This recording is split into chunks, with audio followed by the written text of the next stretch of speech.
Hey, New Life Church, this is Pastor Lindsay coming to you today for a midweek check-in.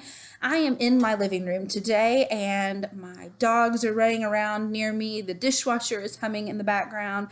I can hear video games and a lawnmower, and I'm sure like many of you, your house is full of lots of the normal noise and busyness of life. And in the midst of all of this busyness of life that happens, even in the middle of some quarantine time, things still can seem busy. And when life gets busy, it's important sometimes to take a moment and pause and remind ourselves of who Jesus is and remind ourselves to make him the center of everything because it's him who holds all things together. I want to read a little section of scripture to you today, and it's a little bit longer. It's just a few verses, so I want you to bear with me and stick it out. Listen to the words of Jesus today, the words that we're going to hear that are spoken about who he is. And I want to just encourage you to grab a hold of Jesus because he's the one who has a hold of us and he's the one who holds us all together. This is coming to us from Colossians chapter 1, starting in verse 15.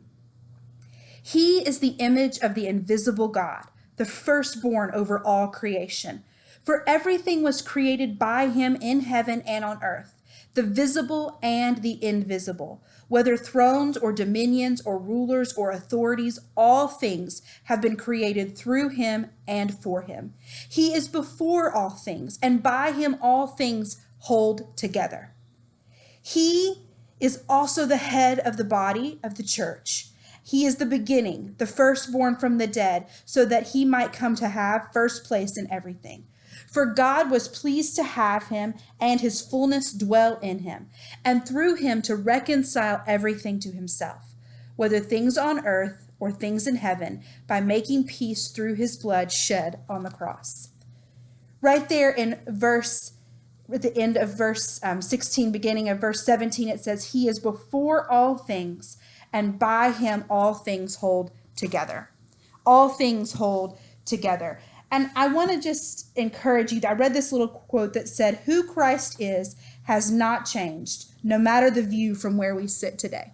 So no matter the view from where you're sitting today, remember that Christ has not changed and he still holds all things together. And that includes you, that includes your life. And so in the midst of the busyness and the sounds and the noises of life, and they can be loud sometimes, remember that it is Jesus who holds all things together, and he has not yet dropped anything, and he will not drop you.